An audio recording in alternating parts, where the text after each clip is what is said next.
Kolluru వెలుమలలో best flat కోసం చూస్తున్నారా? రాధే స్కైనే ఎంచుకోండి.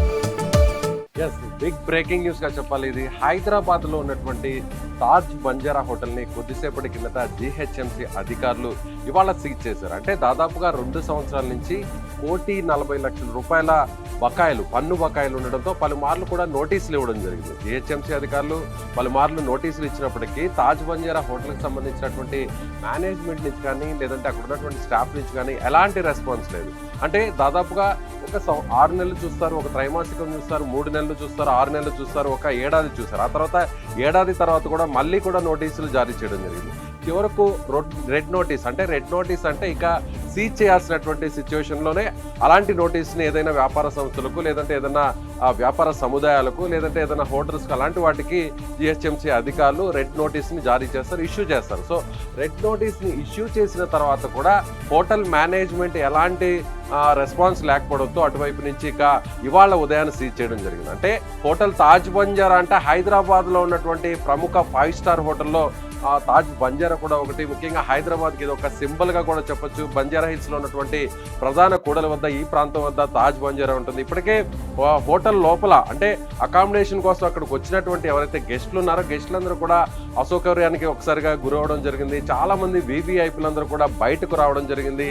అక్కడ తాళాలు వేసి సీజ్ చేసినటువంటి సిచ్యువేషన్ కూడా చూసిన తర్వాత ఒక్కసారిగా అక్కడ ఉన్నటువంటి గెస్టులందరూ కూడా షాక్ అయ్యారు. ముఖ్యంగా తాజ్ బంజారా హోటల్ అంటే కూడా ఎప్పటి నుంచో ఇది గత దశాబ్ద కాలం నుంచి కావచ్చు, 2 దశాబ్దాల కాలం నుంచి కావచ్చు, హైదరాబాద్లో ఉన్నటువంటి ఎవరైనా హైదరాబాద్కి వీవీఐపీలు, విదేశీయులు కానీ లేదంటే రాజకీయ ప్రముఖులు కానీ లేదంటే వ్యాపారవేత్తలు కానీ ఎవరైనా కూడా తాజ్ బంజారాకు వస్తుంటారు. తాజ్ బంజారాలోనే అక్కడ స్టే చేస్తుంటారు. కొంతమంది అయితే అక్కడ దాదాపుగా కొన్ని వారాల పాటు కూడా అక్కడ స్టే చేసేటువంటి పరిస్థితి. అయితే ఇప్పుడు ప్రజెంట్ అక్కడ ఉన్నటువంటి గెస్ట్ల పరిస్థితి ఏంటి? గెస్టులందరూ కూడా బయటకు వచ్చారు. జనరల్గా 5 స్టార్ హోటల్ కానీ 7 స్టార్ హోటల్ కానీ ఇవన్నీ కూడా ఇదొక స్టేటస్కి సింబల్గా చూస్తారు. ఎవరైనా కూడా అక్కడ అకామిడేట్ అవ్వాలంటే కూడా అక్కడ ఎవరైనా చెక్ ఇన్ అవ్వాలన్నా కూడా సో అదొక తమకు ఒక స్టేటస్గా భావిస్తారు. సో ఇప్పుడు తాజ్ బంజారాకు సంబంధించి పరువు పోయినటువంటి పరిస్థితి. అంటే ఇప్పటి వరకు కూడా ది బెస్ట్ హోటల్స్లో వన్ ఆఫ్ ది హోటల్గా ఉన్నటువంటి తాజ్ బంజారా ఇప్పుడు చివరకు పన్ను కట్టలేక అంటే ప్రభుత్వానికి ట్యాక్స్ కూడా పే చేయలేక దాదాపుగా 2 ఏళ్ళు 1.5 ఏడాది పాటు ఇలా ట్యాక్స్ కట్టకుండా ఉండడం అనేది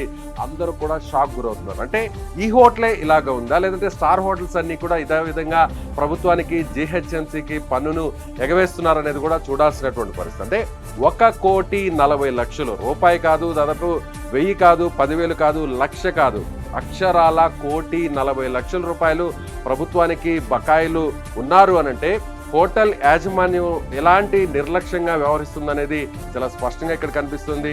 అక్కడ ఒకసారి మనం హోటల్లో చెక్ ఇన్ అవ్వాలంటే హోటల్లో స్టే అవ్వాలంటే దాదాపుగా ఒక్కొక్కరి దగ్గర నుంచి అక్కడ ఉన్నటువంటి రూమ్స్ బట్టి సూట్ రూమ్స్ కావచ్చు లేదంటే ఇలా లగ్జరీ రూమ్స్ కావచ్చు ఇవన్నీ కూడా అన్నీ కూడా ₹1,000 ఉంటాయి. దాదాపుగా 20,000, 30,000, కొన్ని 50,000, 70,000 కూడా ఉండేటువంటి పరిస్థితి. అంతంత గెస్ట్ల దగ్గర నుంచి వీవీఐపీల దగ్గర నుంచి అంత వసూలు చేస్తున్నటువంటి హోటల్ యాజమాన్యం ఇప్పుడు ఎందుకు ఇప్పటి వరకు కూడా గత 2 సంవత్సరాల నుంచి ట్యాక్స్ పే చేయలేదు అనేటువంటి విషయం ఇప్పుడు కూడా బయటకు రావట్లేదు. అయితే జిహెచ్ఎంసీ అధికారులు చాలా స్ట్రిక్ట్గా వ్యవహరించారు.